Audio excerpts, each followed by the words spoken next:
What happens when a wealthy mother discovers that the very walls of her grand mansion hide a secret of love, courage, and betrayal? In a house built on silence, one child's fear, one stepfather's cruelty, and one caretaker's bravery will collide in a way that changes everything. Stay with us as we uncover a story of shadows, kindness, and the power of truth. If you are new to the channel, then please subscribe to the channel and like the video and tell us in the comments where you are watching from.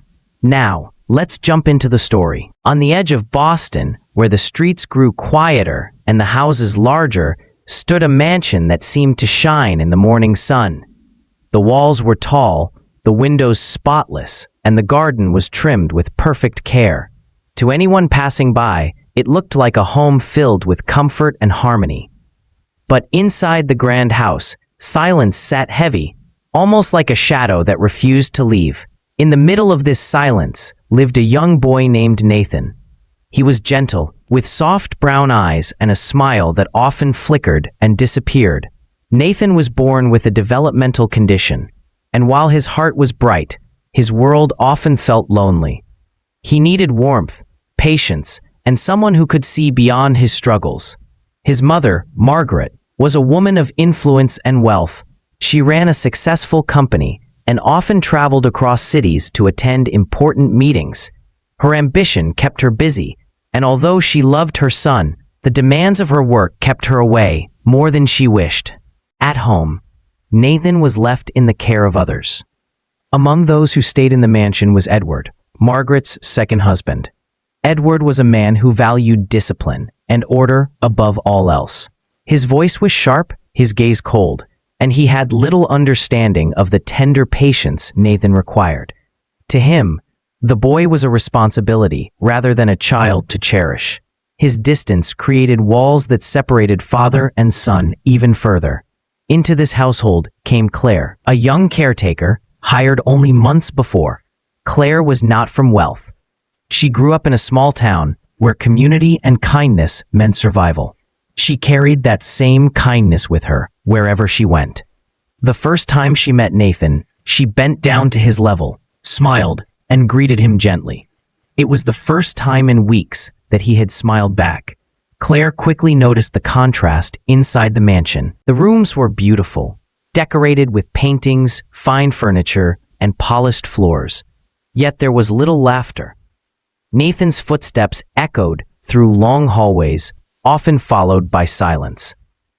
She sensed his longing for attention, his need for safety, and she made it her quiet mission to be the light in his shadowed days. But her care did not go unnoticed.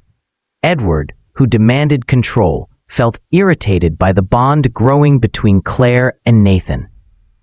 He dismissed it as unnecessary affection, believing discipline would make the boy stronger. Yet Claire's instincts told her otherwise. She saw the way Nathan leaned into her presence, how his eyes brightened when she read to him, or when she sang simple songs at bedtime. The tension grew slowly, like a storm forming behind the clouds. One morning, Edward's frustration rose when Nathan spilled a glass of water at breakfast. Edward's voice cut through the air, sharp and accusing. Nathan froze, his small hands trembling, and tears welled up in his eyes. Before the boy could retreat, Claire stepped forward. She moved quickly, placing herself between Edward and Nathan. Her arms circled the child, pulling him close, and her voice, steady and calm, spoke words of comfort. Nathan clung to her, pressing his face against her shoulder, his sobs muffled but real. Edward's expression hardened, but he said nothing, his pride stung by the quiet defiance. What no one expected was Margaret's early return that same day. She had cut her trip short and stepped into the house just as the sound of shouting faded. From the doorway, she caught a glimpse of the scene. Her son in Claire's arms, his face pale and frightened, and her husband standing rigid, his temper barely contained. Margaret paused, her heart twisting. She had always believed her home was safe, that her son was cared for. Yet what she saw unsettled her.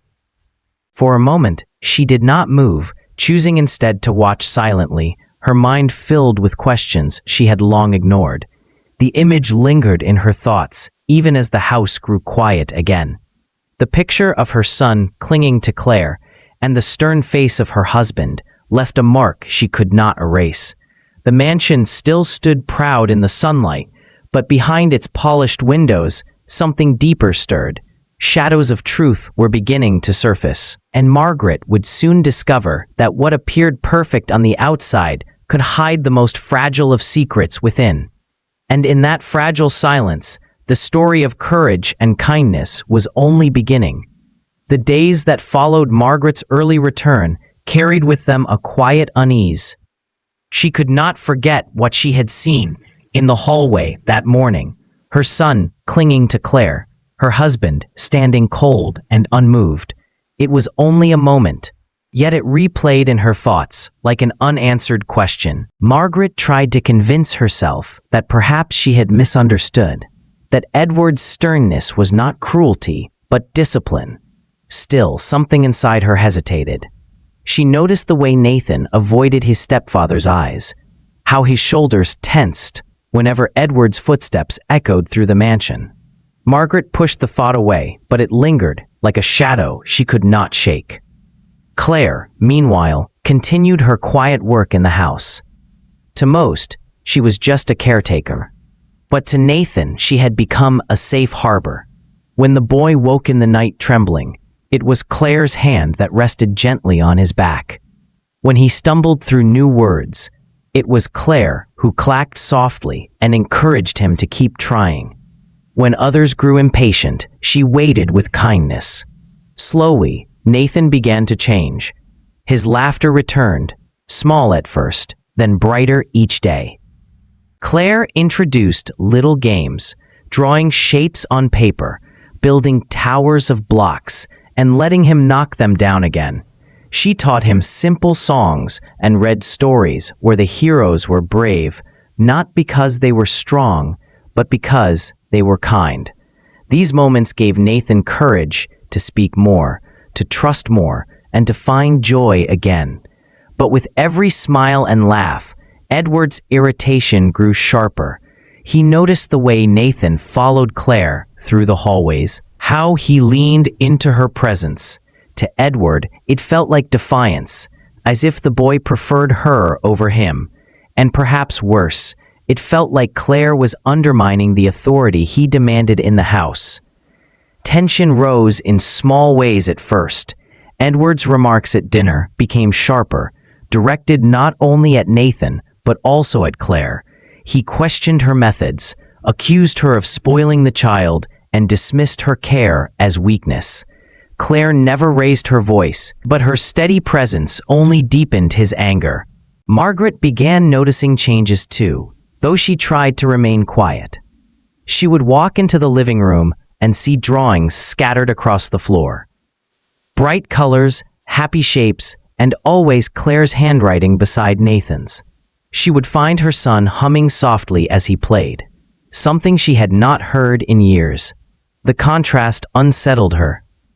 Her husband spoke of discipline, yet it was Claire's patience that made her son bloom. Her husband spoke of order, yet it was Claire's kindness that brought peace to the boy's heart.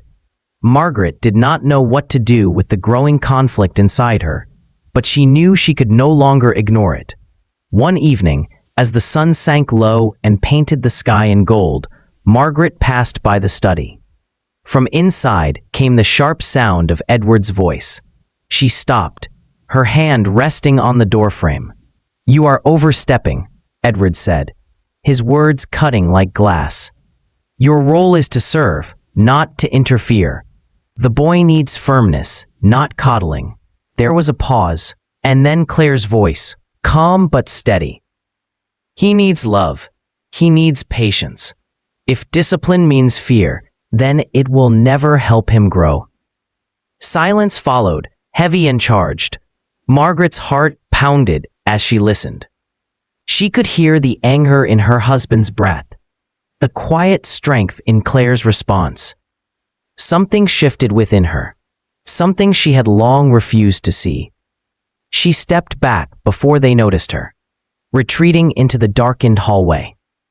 But the words stayed with her. In the days that followed, Margaret watched more closely. She saw Claire kneel in the garden, showing Nathan how to water flowers, his laughter ringing in the air. She saw how quickly he ran to her whenever he stumbled, how her presence made him brave. And she saw how he shrank when Edward entered a room, his small body curling in on itself, his voice fading to silence. The house that once felt orderly and perfect now seemed divided. In one corner bloomed kindness, patience, and hope. In another festered control, coldness, and silence. Margaret felt torn between them, but the choice that loomed ahead was growing clearer with every passing day. The mansion still sparkled on the outside, but inside its walls, a quiet battle had begun, a battle between fear and love, between cruelty and compassion, and it was a battle that Margaret would no longer be able to ignore.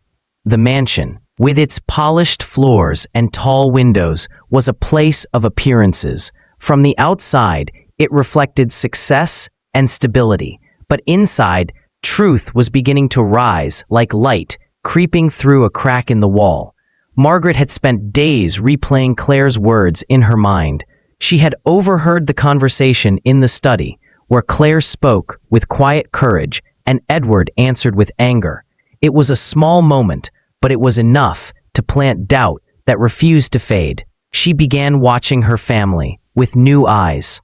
Each morning, when she entered the breakfast room, she saw Nathan's face brighten at the sight of Claire. He laughed more when she was near. He spoke more when she encouraged him. But whenever Edward walked in, Nathan grew silent, his shoulders stiff, his gaze fixed on his plate. These details, once ignored, now became impossible for Margaret to overlook. Claire had no wealth, no authority in the house, yet she gave Nathan something priceless: safety. Her patience filled the silence that once crushed the boy. Her kindness brought out joy that had long been missing. And in contrast, Edward's presence brought only fear. One afternoon, Margaret walked quietly into the garden. There she found Claire and Nathan sitting on the grass, surrounded by colored pencils and sheets of paper. Claire was showing him how to draw the sun, her hands guiding his small fingers as he made bold yellow lines. Nathan giggled, proud of his work, his smile wide and unguarded. The sight stopped Margaret in her tracks. It was simple, yet powerful. She realized then that her son did not just need care, he needed love. Later that evening, Margaret confronted Edward. Her voice was calm, but her questions cut deeply. Why does my son fear you? Why does he find comfort only in Claire? Edward's reply came sharp, his tone full of pride. The boy needs discipline, not pity. She is spoiling him. You allow weakness to rule this house. Margaret's chest tightened as she listened. In his words, she heard no concern, no tenderness, only control, only pride. He is a child, she answered firmly, and he deserves love. If discipline means fear, then it is not strength, it is cruelty. The argument grew, voices echoing through the wide halls. Edward tried to twist her doubt, insisting he was right, that he alone understood what was best. But Margaret had seen too much. She remembered the way Nathan clung to Claire, the sound of his laughter in the garden, the fear in his silence when Edward entered a room. The mask had cracked, and behind it, Margaret saw Edward's true face. That night, as the house grew quiet, Margaret sat alone in her study. She looked at the framed photograph of her family, taken months before. Her smile in the picture felt hollow now. She saw the distance in Nathan's eyes even then. Though she had ignored it at the time, she knew what had to be done. In the days that followed, Margaret acted with quiet resolve. She contacted her lawyer, seeking advice on the steps to dissolve her marriage. She spoke privately with Claire, thanking her for her courage and assuring her that she would not face Edward's anger alone. Meanwhile, Margaret continued to watch her son. She saw how quickly he trusted Claire, how his laughter filled the mansion once more, how his drawings lined the walls with color. He was healing, slowly but surely, and Claire was at the heart of that healing. Edward, however, grew colder, sensing the distance forming between him and Margaret. He tried to tighten his hold, but it was too late. The truth was out, and Margaret could no longer look away. The mansion still stood tall, but inside, a decision had been made. The balance of power had shifted. Margaret's loyalty no longer belonged to appearances, but to her child. She chose love over fear, compassion over control, and as the days unfolded, the path ahead became clear. The marriage that once held the household together was breaking apart, and a new beginning was waiting for both Margaret and her son. The mansion that once stood as a symbol of silence and fear was slowly changing. The walls no longer echoed with tension, but began to carry the sounds of new beginnings. Sunlight streamed through tall windows, and for the first time in years, it felt as though warmth was returning to every room. Margaret had made her decision. She filed for separation from Edward, choosing to end a marriage that had been built more on appearances than on love. It was not easy, but it was necessary. Edward's presence had weighed heavily on the household, and removing that shadow allowed space for healing to begin. In the days that followed, Margaret turned her attention to her son. Nathan, once quiet and withdrawn, blossomed in the light of genuine care. With Claire by his side, he began to trust the world again. Each morning, laughter replaced silence as they played in the garden, built small towers of blocks, and painted bright pictures that lined the walls of his room.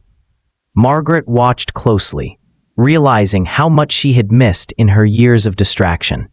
The business meetings, the long travels, the endless phone calls, none of it compared to the simple joy of seeing her son smile freely. She saw now that success was not measured in wealth or recognition, but in the happiness of her child. Claire remained at the heart of this transformation. Her gentle ways, her patience, and her constant support gave Nathan the safety he needed to grow. But Margaret wanted Claire to be more than a caretaker. She wanted her to be recognized as part of the family. One evening, as the three of them sat together on the porch, Margaret spoke softly. "Claire, you have given my son more than comfort. You have given him courage. I cannot imagine this house without you. I would like you to stay, not as an employee, but as a member of our family." Claire's eyes filled with emotion, though she tried to remain steady. She nodded, accepting the role with quiet grace. For her, it was not about titles or recognition. It was about Nathan, the boy she had come to love as if he were her own. The change in the mansion was undeniable. Meals, once filled with silence, were now lively, filled with small conversations and laughter. Evenings were spent in the garden, where Nathan watered flowers with Claire or showed Margaret his newest drawings. Bedtime, once a moment of tears and fear, became a time of peace, with stories read aloud and goodnight kisses shared without hesitation. Nathan's progress was visible to everyone. His words became clearer, his steps more confident, and his smile brighter each day. The mansion no longer stood as a cage of silence. It became a home where resilience, love, and courage thrived. And in this home, Margaret finally saw the truth she had long ignored.